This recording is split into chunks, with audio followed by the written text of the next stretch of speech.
Em nome do Pai, do Filho e do Espírito Santo. Amém. Eu vou continuar aqui com o documento 13, da seleção de documentos, da documentação crítica de Fátima. Eu demorei um pouco de tempo para estudar este documento, devido também ao caráter histórico que eu queria estudar melhor, mas também porque eu dediquei o mês de março a São José e o mês de abril à Beata Alexandrina. E eu então vou retomar a documentação crítica de Fátima, o documento 13, que foi escrito em 15 de outubro de 1917. E assim começa. O jornal O Século publica um artigo de Avelino de Almeida em que descreve o que presenciou na Cova da Iria no dia 13 de outubro de 1917. Data da redação, 13 de outubro de 1917. Acho que toda a gente que já soube deste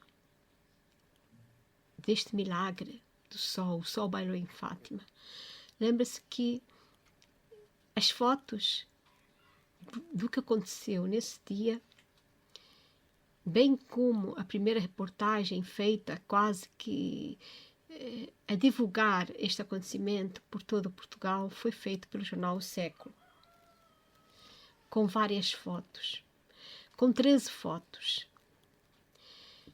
e que são as únicas que se tem, ou pelo menos que foram tiradas e foram publicadas.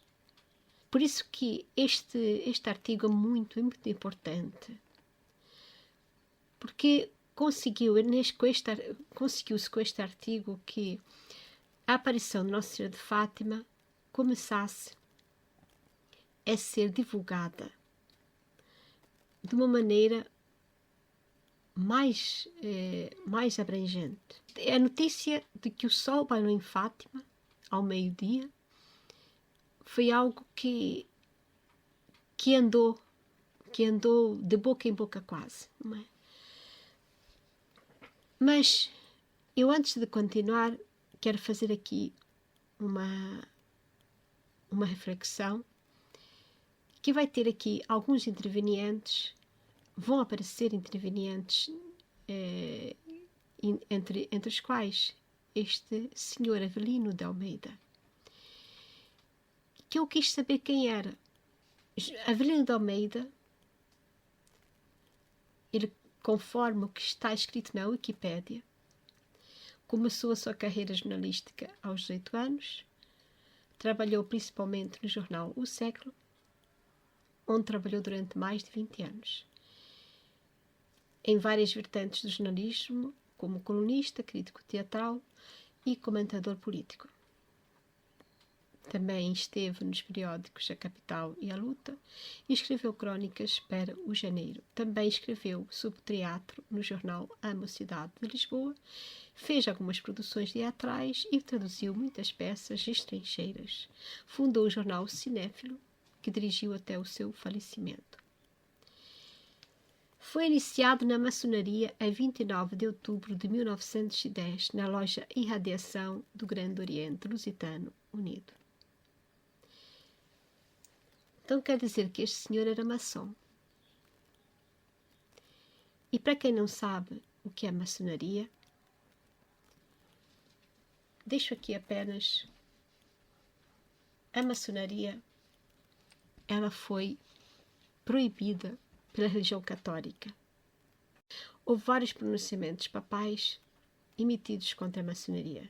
O primeiro foi em Eminente Apostolatus do Papa Clemente XIII, em 28 de abril de 1768, e o mais recente foi o Ab Apostolici do Papa Leão XIII, em 15 de outubro de 1890. O Código de Direito Canônico de 1917. Estão a ver a data 1917. Estamos em 1917, Milagre de Fátima. É o ano que decorreram as aparições de Nossa Senhora. E foi neste ano, em 1917, no Código de Direito Canônico que se declarou explicitamente que ingressar na maçonaria implicava automaticamente excomunhão. Além disso, proibiu a leitura de livros favorecendo a maçonaria. E depois aqui vai continuar o artigo, que este também consta da Wikipédia, que depois vai haver algumas implicações de outros papas posteriormente ligados à maçonaria. Talvez por aí se compreenda porque é que Nossa Senhora escolheu esta data, 1917, e porque também a sua aflição, as suas palavras, os seus pedidos para que se rezasse, especialmente também pelo Papa, que se rezasse porque muitos pecadores estavam a ir para o inferno, porque não havia quem rezasse por eles, porque havia muitas almas que estavam a ir para o inferno, enfim. Mas continuando a biografia de Avelino de Almeida, foi ele que, a 13 de outubro de 1917, esteve na Cova da Iria, como correspondente do século, em conjunto com o fotógrafo Judá Bento Roy, tendo presenciado o famoso Milagre do Sol. Ora, este Judá Bento Roy, eu também fui pesquisar e encontrei aqui o seguinte, que ele nasceu em 28 de março de 1892 e que foi engenheiro militar e fotógrafo português, que ficou conhecido como autor das fotografias tiradas durante o Milagre do Sol em 13 de outubro de 1917. A questão também é que este nome, Judá Bento Roy, me fez também pesquisar que Judá Roy era um engenheiro eletrotécnico, mas que provinha de uma família dos Roy. Encontrei um artigo podotempo.blogspot.com, neste blog, em que fala que desta família e que diz assim, começa assim: Jacó e Isaac Roy, 2 dos 6 filhos de Moisés Roy, que emigrou de Marrocos para Faro no século XIX. São uma das famílias mais influentes da comunidade judaica nacional.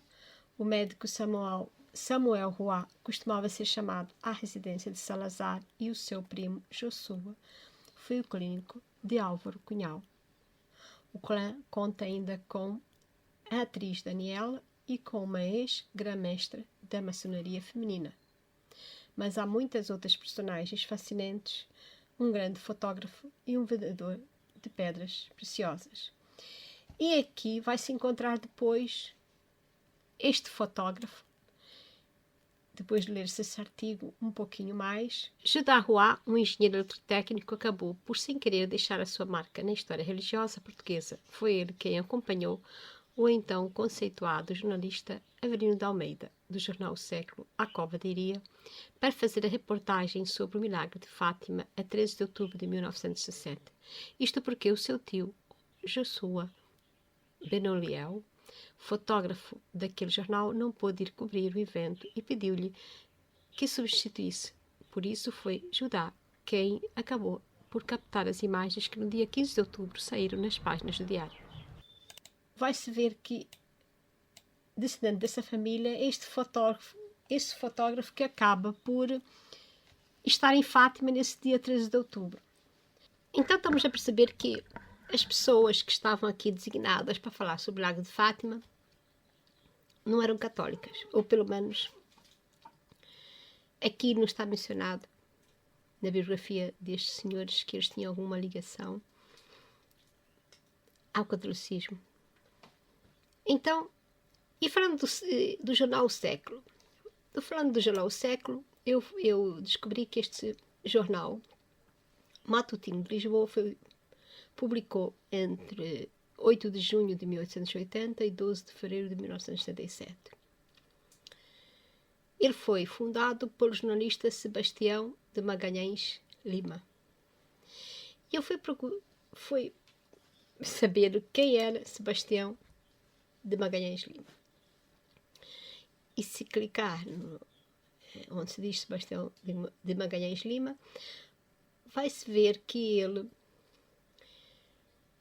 é advogado, jornalista, político, escritor português, fundador do jornal O Século, defensor de republicanismo, com pendor a um socialismo utópico, fez parte da chamada geração de 70 e foi durante largos anos grão-mestre da maçonaria portuguesa, presidindo aos destinos da organização a quando do golpe de 28 de maio de 1926 e do desencadear das perseguições que levariam a sua posterior ilegalização durante o regime do Estado Novo.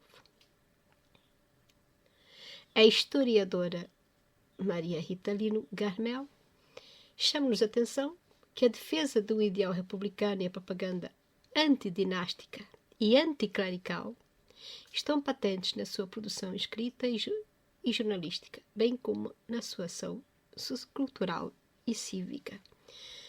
Ou seja, que o jornal, ou pelo menos a sua escrita, era antidinástica e anticlerical. E aqui vai-se ver que uma primeira mensagem que passou ao Conselho do Grande Oriente Lusitano Unido em 4 de maio de 1906, logo após ter sido eleito seu dirigente e anteriormente à implantação da República Portuguesa, foi impor a revolução laicista como linha oficial da maçonaria. O que é laicismo? O laicismo é um princípio político que rejeita a influência da Igreja na esfera política do Estado. Pelo menos é o que diz aqui no artigo da Wikipédia também. Ou seja, quer-se que o indivíduo confesse as suas religiões de uma forma privada, sem que haja interferência do Estado na vida religiosa. No entanto, se formos ver a história do início do século XX em Portugal, o que estava a acontecer era que a Igreja Católica, apesar de ser a religião praticamente de todo Portugal, estava a ser muito perseguida. Tanto é que muitos bens foram confiscados da Igreja e, para além de muita coisa estar a ser feita de forma a perseguir os próprios padres, se formos ver bem ao fundo, que eu já estive a ler bastante sobre isso também, a Igreja não tinha muita liberdade. E por isso, quando Nossa Senhora de Fátima apareceu em 1917, havia também da parte da Igreja um bocado de receio, porque o povo aqui esteve, o povo que começou a ir a Fátima para ver as aparições ou tentar ver. A Igreja manteve-se sempre um bocado à parte. Apenas o Padre Formigão, como já estive a partilhar convosco, começou também a entrar um bocado dentro desta dinâmica de Fátima. E é verdade, nessa altura que me apareceu Nossa Senhora de Fátima, havia muita perseguição à Igreja. E entre o povo começava a haver também uma certa frieza da fé. Portugal, no entanto, foi escolhido por Nossa Senhora de Fátima durante este ano. E Nossa Senhora veio cá pedir a 3 crianças para que rezassem o terço e oferecessem penitência pelos pecadores. E compreendendo tudo isto que eu acabei de dizer aqui, a respeito do Jornal Século, a respeito de Avelino de Almeida, a respeito também de quem vai acompanhar como fotógrafo, que aliás,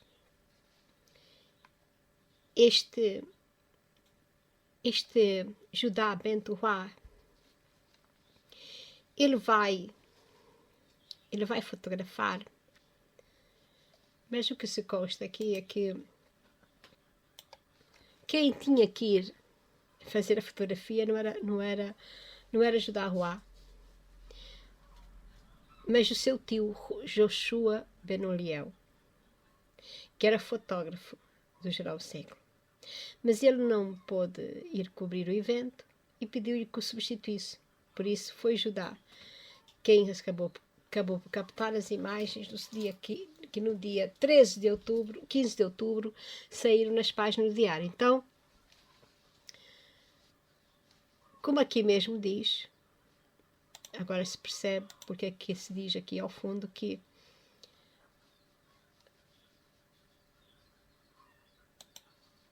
à medida que vamos ler aqui o artigo, vamos perceber porque que aconteceu. Então vamos começar.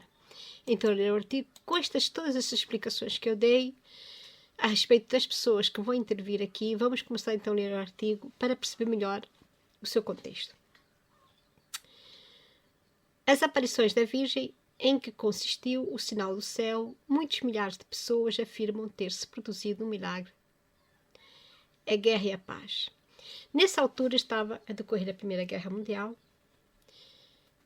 Eu vou deixar aqui na descrição do vídeo o link de um blog onde são colocadas fotografias antigas de jornais, e penso que é uma revista antiga portuguesa, ilustração portuguesa, e essa que chama-se um blog chamado Ilustração Portuguesa. E nesse blog consegue-se ver várias fotografias de jornais publicadas, e se colocarmos aqui a data de 1917, vamos perceber que nessa altura havia muita propaganda a dizer o que estava acontecendo na guerra, as pessoas vão para a guerra, os navios, os chefes de Estado, quando iriam visitar, um pouco como acontece hoje em dia. E vemos na televisão.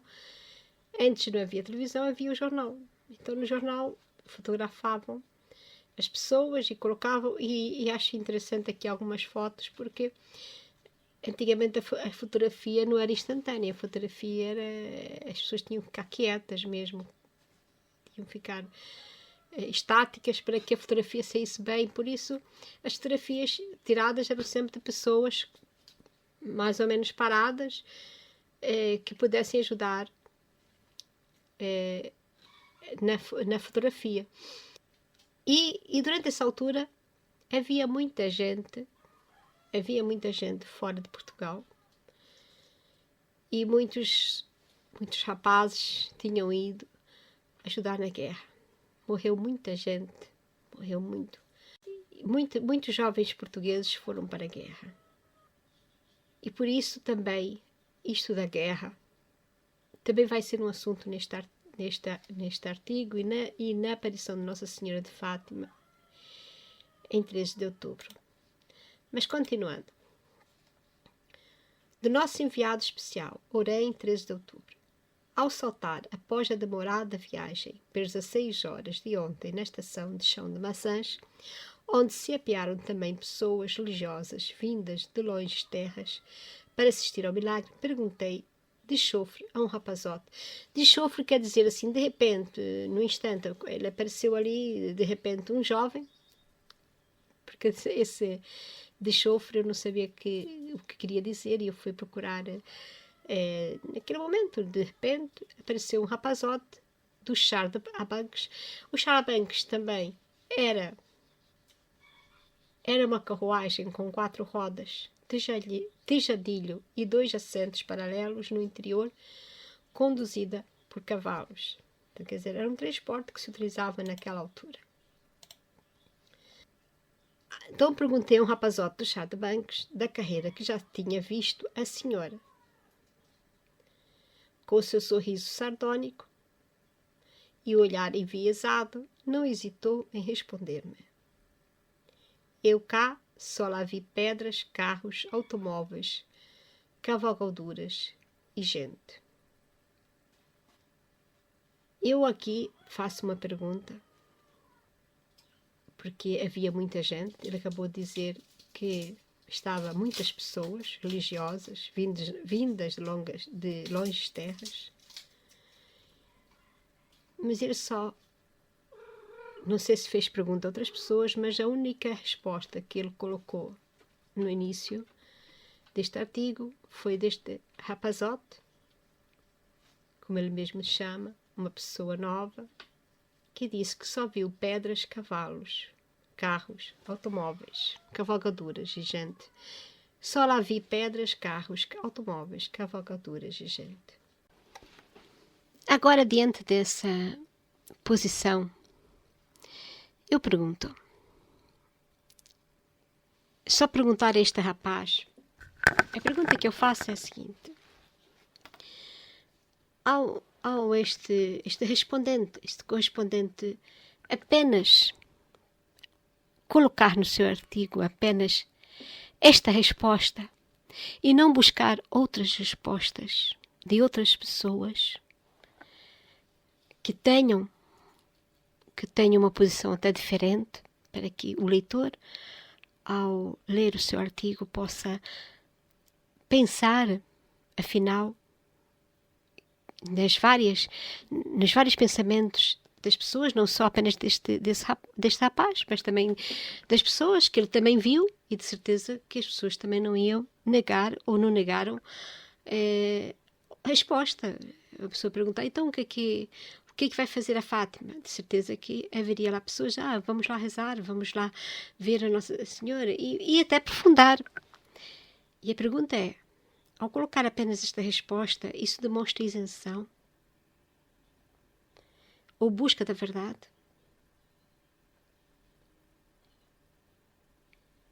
É a pergunta que eu deixo aqui. É a pergunta. Porque nós, quando temos que fazer a descrição de uma situação, como jornalista, penso que nós devemos ouvir as duas partes, ou duas, ou três, ou quatro, ou cinco partes, as ideias das pessoas, não apenas uma parte, não apenas uma fração, não apenas uma equipa de futebol. Vamos pensar assim, não vamos ouvir só uma fração. Estamos ali como correspondentes, estamos ali em nome do jornal para divulgar às pessoas o que está a acontecer. Então nada melhor do que buscar várias respostas. Talvez o artigo iria ficar mais longo, é verdade, mas assim também traduziria numa maior busca do que estava ali a acontecer, do que estava a mover aquelas pessoas. Mas vocês vão perceber que ao longo do artigo há aqui uma tendência. Por isso que eu, antes de começar a ler este artigo, fiz questão de dar a conhecer a posição ideológica das pessoas aqui envolvidas. E por mais que as pessoas possam dizer ou possam colocar a ideia de que estão a escrever de uma forma neutra, percebe-se que não há neutralidade quando se busca só uma parte da verdade e deixando a restante parte obscura. Mas isso vai-se perceber ao longo do artigo. Mas continuando. Por um fácil equívoco, o trem que nos devia conduzir a Judá-Ruá era o tal fotógrafo, que iria depois tirar as fotografias juntamente com Avelino de Almeida. Então, está a dizer que, por um fácil equívoco, o trem que nos devia conduzir a Judá-Ruá e a mim até a vila não apareceu. E aqui fala que Judá-Ruá era filho da Samba do Ruá e Sol Ben Raya Ruá, nasceu 28 de março de 1892 em Faro, foi diretor de serviços técnicos da Câmara Municipal de Lisboa, faleceu em Lisboa em 16 de maio de 1958. Então, decidimos-nos a calcorrear corajosamente cerca de 2 léguas, por não haver lugar para nós na diligência e estarem desde muito afreguezadas as carriotas que aguardavam passageiros. Quer dizer que estava muita gente. Claro, já havia muitas pessoas a irem a Fátima. Pelo que vimos nos documentos anteriores, também já vimos muita gente a ir a Fátima. E então estava tudo lotado. As carruagens que se utilizavam já estavam todas reservadas, não é? Como aquele diz mesmo, afreguezadas. Pelo caminho, topamos os primeiros ranchos que se seguiam em direção ao local santo, distante mais de 20 quilómetros bem medidos. Homens e mulheres vão quase todos descalços, elas com saqueiros à cabeça, sobrepujados pelas sapatorras, e eles abordoando-se a grossos varapaus e cautelosamente munidos também de guarda-chuva. Desciam, em geral, aliados do que se passa à sua volta, num desinteresse grande da paisagem dos outros viandantes, como que imersos em sonho, rezando numa triste melopeia o terço. Uma mulher rompe com a primeira parte da Ave Maria, a saudação, e os companheiros em coro continuam com a segunda parte, a súplica. Num passo, certo e credenciado, pisam a estrada poeiranta entre pinhais e olivedos para chegarem antes que se cerre a noite ao sítio da aparição, onde, sob o relento e a luz fria das estrelas, projetam dormir, guardando os primeiros lugares junto da azinheira bendita, para no dia de hoje verem melhor. Ele aqui já foi tecendo alguns comentários a dizer que as pessoas iam a rezar o terço, aliados ao que se passava à sua volta e aos restantes, o que vai contradizer com o que ele vai falar a seguir, em que uma mulher começa a rezar o terço e os outros terminam. Ele sabe que a Ave Maria é composta pela saudação, que é a primeira parte, e a súplica, a segunda parte da Ave Maria, pelos companheiros. Quer dizer, as pessoas não estavam tão aliados ao que se passava à sua volta. Estavam a rezar o terço, as pessoas acompanhavam, claro que estavam todas a caminhar. E eu aqui vou fazer uma partilha. Quando eu já fui a pé a Fátima. E eu constatei algo muito interessante. Eu ia com um grupo de pessoas de várias idades, cada qual com os seus problemas, é verdade. Eu geralmente fazia sempre acompanhar de uma senhora um pouco mais velha do que eu. Ela também tinha um problema de ouvido, mas nós duas íamos sempre a rezar o terço. E acontecia que enquanto rezávamos o terço, parecia que as nossas energias não paravam. Parece que nós estávamos cansadas, é verdade, e até houve um certo milagre, porque enquanto que os pés de outros começaram a encher-se de bolhas, nossos pés não tiveram muitas bolhas. Aliás, só no último dia, salvo erro aqui, a minha colega começou a ter uma bolha ou outra, e eu fui sempre indo com calçado maleável, e eu acho que isso tudo foi um milagre, porque eu tinha problemas de pernas na altura, estava sempre a tropeçar e não tropecei uma só vez. Então, e nessa caminhada nós não tivemos nenhum desses embaraços. Eu não tive problemas de andar, não tive problemas de muitas bolhas nos pés, mas uma coisa estávamos sempre a fazer, rezar o terço. Quando rezávamos, enquanto nós estávamos a rezar o terço, parecia que as nossas forças eram quase que ajudadas por algo sobrenatural. E vimos que nem todos estavam nesta mesma sintonia de rezar o terço. E percebeu-se que alguns, até jovens, tiveram que desistir. Um pouquinho antes de chegarmos a Fátima, porque por causa das grandes bolhas que estavam nos pés e outras coisas, que eu não soube bem o que era, mas tiveram que desistir. E o improvável é que duas pessoas como nós, eu, aquela senhora mais velha, que era a mais velha do grupo, e eu, não era assim tão velha, mas tinha os seus problemas, éramos novatas naquele caminhar a Fátima a pé. Nós praticamente nunca tínhamos feito aquilo. Parece que Nossa Senhora nos levava, mas à medida que a gente rezava o terço. Por isso que nós, às vezes, quando achamos que somos nós que fazemos as coisas, ou que somos nós que mandamos nas coisas, parece que tudo mais, parece que o nosso fardo torna-se mais pesado. Jesus mesmo disse: vinde a mim, vós todos que estáis cansados e aflitos, e eu vos aliviarei.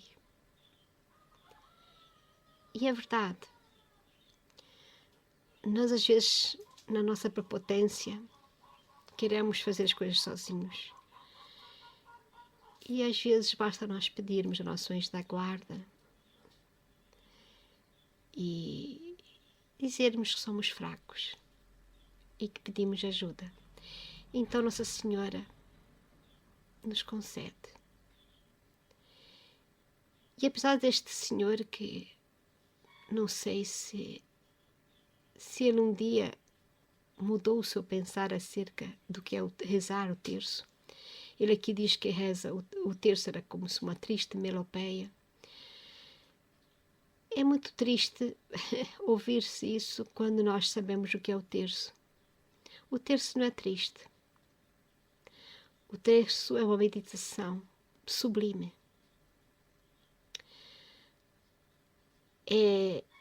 É um repetir de palavras, é verdade, mas é um repetir de palavras que nos levam a Deus. Essas palavras não falam de qualquer coisa, não é um discurso que não se percebe. Primeiro rezamos o Pai Nosso, que foi a oração que Jesus nos ensinou, e depois rezamos a Ave Maria, que parte dessa oração foi feita por um anjo. Ave cheia de graça, o Senhor é contigo, foi o anjo Gabriel que disse a Maria. Por isso não estamos ali a falar qualquer coisa. À medida que vamos rezando o Pai Nosso e as 10 Ave Marias, nós vamos meditando a vida de Cristo. Primeiro, a Anunciação do Anjo a Maria, vamos meditando a vida de Cristo desde a Anunciação até a ida de Nossa Senhora ao céu. Por isso, não é uma oração qualquer. E era exatamente isso que a Nossa Senhora veio pedir aos teus pastorinhos: rezem o terço. Se a Nossa Senhora pediu com tanta preocupação que nós rezássemos o terço, e pelos vistos as pessoas aqui já estavam a começar a rezar o terço, as pessoas que iam a Fátima iam a rezar o terço, então elas perceberam logo. Os mais simples perceberam a mensagem de Fátima. Mas aqueles que, quer os doutores, quer os entendidos, os mais instruídos daquele tempo, não conseguiam perceber o que estava a acontecer em Fátima. E por isso, este tom que este jornalista usa ao descrever os fatos em Fátima é quase que a dizer: porque é que essa gente está a fazer tanto esforço? Vão ver não sei o quê num monte, o que é que eles vão ver? As perguntas são feitas pelo mundo. O mundo sempre coloca em causa os esforços que se faz a favor de Deus, do Deus verdadeiro. Mas estes dois jornalistas também estavam a fazer um grande esforço. Sim, estavam aqui a andar de um lado para o outro, não conseguiram carruagem, não conseguiram transporte. Eles também estavam a fazer um grande sacrifício. Só que ao contrário dos peregrinos, eles estavam a fazer um sacrifício em nome de Deus e estes em nome de um jornal. Percebem a diferença? Mas continuando. À entrada da vila, mulheres do povo a quem o meio já infectou com o vírus do ceticismo comentam em tom de troça o caso do dia. Então vais ver a Manhã Santa? Eu não. Se ela ainda cá viesse... E riam-se. E riem-se com gosto. Enquanto os devotos prosseguem indiferentes a tudo o que não seja o objetivo da sua romagem. Então, novamente, este jornalista, em vez de pegar os testemunhos dos que têm fé, está muito sempre preocupado em encontrar o eco do que acredita. Então, os que estavam a rezar, os que estavam a ir com devoção, não interessa. Mas interessa estas mulheres que se riem dos que vão ver a santa. E as pessoas prosseguem, porque quem tem fé tem uma esperança, tem uma segurança. E as pessoas se riem e as pessoas se inquietam com esta segurança que se vê nas pessoas que têm fé. Por isso que este jornalista também está à procura de pessoas que, como ele, estão ali de uma forma fria, de uma forma que seja para ver que aquilo tudo não passa de uma mentira. É o que ele procura descobrir. Continuando. Em Orém, só por uma amabilidade extrema se encontra a aposentadoria. Durante a noite, reúnem-se na praça da vila os mais variados veículos, conduzindo crentes e curiosos, sem que faltem velhas damas vestidas de escuro, vergadas já ao peso dos anos, mas faiscando-lhes nos olhos o lume ardente da fé que as animou ao ato corajoso de abandonar por um dia o inseparável cantinho da sua casa. Ao romper da alva, novos ranchos surgem intrépidos e atravessam sem pararem um instante o povoado, cujo silêncio quebram com a harmonia dos cânticos que vozes femininas muito afinadas entoam num violento contraste com a rudeza dos tipos. O sol nasce, mas o cariz do céu ameaça a tormenta. As nuvens negras acastelam-se, precisamente sobre as bandas de Fátima. Nada, todavia, detém os que, por todos os caminhos e servindo-se de todos os meios de locomoção para lá, confluem. Os automóveis luxuosos deslizam vertiginosamente, tocando as buzinas. Os carros de bois arrastam-se com vagar de um lado a um lado da estrada. As galeras, as vitórias, os caleches fechados, as carroças, nas quais se improvisaram assentos, vão ajousados a mais não poderem. Quase todos levam, com os farnéis, mais ou menos modestos, para os locais, para as bocas cristãs, a ração de folhelho para os irracionais, que o povoreiro de Assis chamava nossos irmãos e que cumpre valorosamente a sua tarefa. Tilinta uma ou outra guiseira, vê-se uma carrocinha adornada de bucho. No entanto, o ar festivo é discreto, as maneiras são compostas e a ordem absoluta.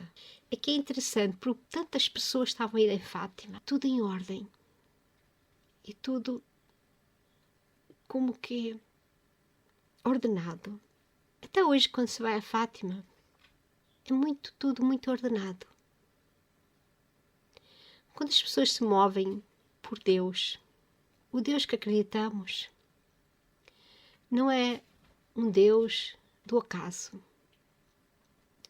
mas o Deus que construiu tudo isso que vemos. Tudo está feito de uma forma ordenada. Mesmo o nosso corpo, criado por Deus, é como se fosse uma máquina inteligente, que por mais robôs que possam inventar, nunca irão conseguir fazer da mesma forma como o ser humano. Porque a inteligência humana é capaz de juntar ideias e transformá-las de forma que uma máquina, por mais palavras que se dê e por mais subjetividade que se lhe possa dar, o pensamento humano é algo admirável. E por isso, quando se ordena para Deus, quando nós ordenamos o nosso pensamento para Deus, uma das consequências é que se percebe logo que a alma também se ordena, da mesma forma como o corpo se ordena para Deus. E por isso, a ordem é absoluta. E até faz aqui 3 pontinhos. Porque, por vezes, as pessoas vão ver um jogo de futebol e qualquer coisa, lá está logo uma estalada para lá e para cá. Ou então, se as pessoas vão vão a uma festa, às vezes um aborrecimento aqui e acolá, acaba logo tudo em guerra. Mas quando as pessoas vão para Deus, o verdadeiro Deus, não há barulhos. Este caminhar silencioso, mesmo que as pessoas andem ali a gozar, é um caminhar daquelas pessoas que realmente sabem o que querem e acreditam. E como eles dizem, burrinhos soltam à margem da estrada e os ciclistas numerosíssimos fazem prodígios para não esbarrar de encontro aos carros. Então muita gente, até ciclistas, havia uma grande vontade de toda essa gente se encaminhar para Fátima. E vou parar por aqui este vídeo para não se tornar longo, porque a mensagem que aqui coloco é que nós temos sempre que ter cuidado com aquilo que se ouve nos meios de comunicação. Porque, do outro lado, existem pessoas e essas pessoas obedecem a outras pessoas. E estas pessoas, todas elas têm um objetivo quando criam uma entidade. Por isso, nós não podemos pensar na nossa ideia que as pessoas vão traduzir as notícias de uma forma isenta. Nós podemos pensar assim, que uma forma isenta seria colocar as duas partes, ou várias pessoas a falar, de forma que as ideias pudessem confluir a uma verdade. Mas se só se fala de uma parte da verdade e logo se intitula a outra como má, nós acabamos por entrar num discurso ideológico e não num discurso efetivamente científico que procura a verdade. Se nós ligamos a televisão e vemos que muitas pessoas pensam e estão sempre ali alinhadas no mesmo programa, nós temos que nos perguntar quem são essas pessoas. Nós devemos sempre ser críticos para saber quem é que fundou esta televisão, quem é que fundou este jornal, quem é aquele apresentador de televisão, que família ele é. Isto é muito importante, porque as nossas raízes, as nossas ideologias, tudo levamos connosco para onde trabalhamos, com as pessoas com as quais convivemos. Nós levamos os nossos pensamentos, as nossas ideologias. Não podemos descartar que estamos sempre diante de pessoas que podem mascarar o seu verdadeiro intuito ao dar uma notícia. E as redes sociais são muito boas por causa disso nos últimos tempos, porque as redes sociais permitiram que as pessoas trocassem ideias, que as pessoas colocassem diante de muita gente coisas que a televisão não colocava. Infelizmente, há por aí um discurso de de achar que as redes sociais propagam notícias que não são verdadeiras. Existem muitas formas jurídicas de dizer ou de fazer valer uma verdade, caso ela exista. O que não pode haver, o que não deve ser proibido às pessoas é de darem a sua opinião e de trocarem ideias. Porque nós não somos máquinas. Nós temos inteligência. E se as pessoas colocarem as ideias à nossa frente de forma racional, sem estarem sempre, já ao abrir a notícia, a colocar o mal e o bem como certos, nós acho que cada um, naturalmente, vai ver que em certas atitudes está mais e em certas outras atitudes está menos. E nós temos de ter muito cuidado com aquelas pessoas que acham que as ideias não podem ser faladas. Porque foi uma das coisas que tanto recriminam os comunistas, tanto recriminam os ditadores, e parece que nos últimos tempos certas ideias já nem podiam ser faladas, já não podiam ser comentadas. As perguntas eram proibidas.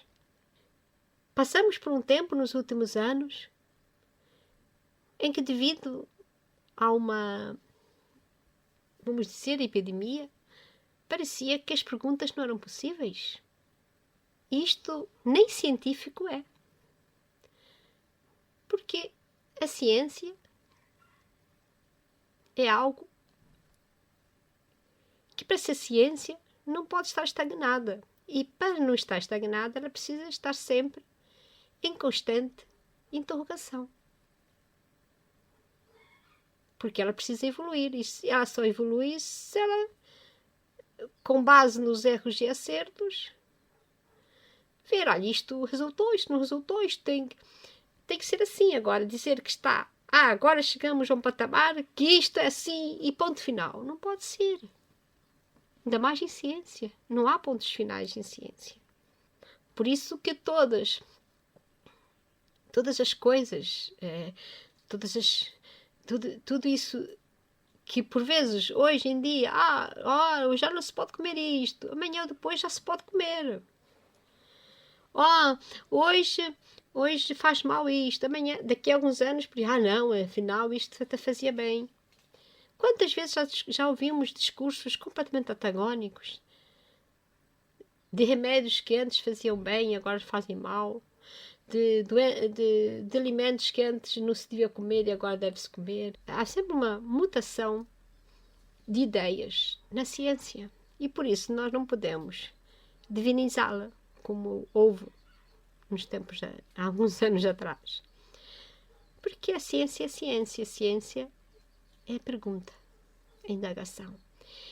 E eu neste artigo, aqui também estou a fazer as minhas perguntas a mim mesma, estou a ler, estou a tentar perceber, especialmente porque é que Nossa Senhora nos escolheu, Portugal, para falar a 3 pastorinhos. Algo tão importante para o mundo inteiro, porque a mensagem de Fátima acaba por abraçar o mundo inteiro. Porque fala da guerra, fala das almas que vão para o inferno, não só em Portugal e no mundo inteiro, e depois acaba por falar da Rússia. Por isso, Nossa Senhora veio a Fátima por um motivo muito especial, e é por isso que eu estou aqui neste meu canal a partilhar isto convosco, o que julgo muito importante. E espero que com aquilo que eu partilhei agora no início deste artigo, e depois vou continuar a ler, façamos essa reflexão, sejamos críticos. Não deixemos que as pessoas queiram censurar censurar as perguntas, os debates, as opiniões. Tenhamos coragem de perguntar. Não tenhamos medo. Tenhamos aquela vontade de saber mais. E só quem sabe da sua religião católica é que é capaz de amá-la mais. E estes 3 pastorinhos ensinam-nos a ser católicos. Depois vou continuar a ler esse artigo, mas fico aqui esta proposta de nós sermos críticos daquilo que supostamente nos é dado como certo, mas temos que nos perguntar quem são essas pessoas que dizem isto e aquilo, de onde elas vêm. Eu estive aqui a fazer uma pesquisa de onde vinha o Avelino, o fotógrafo, depois estive aqui a dar uma breve descrição sobre os intervenientes que aqui foram aparecendo. E descobrimos que cada qual tinha o seu objetivo e suas ideologias de vida. E mal ou bem, eles vão sendo imbuídas nos seus trabalhos. Então, estamos a fazer exatamente a mesma pesquisa daquelas pessoas que também na televisão se arrogam como donas da verdade. De onde elas vêm, quem são elas, quais são as suas famílias. Isso é muito importante. Nas aldeias, nas terras antigamente, as pessoas davam muita importância a isso, saber de que família é. Porque pelos frutos conhece-se a árvore. E é mais ou menos assim, as pessoas podem falar muitas coisas, mas nada disso importa. O importante não são as palavras, são as ações que fazemos, são os frutos. Não adiantam palavras bonitas. Isso não vai mudar nada. O que muda, efetivamente, são as ações. São gestos concretos. Aquilo que fazemos, o que deixamos.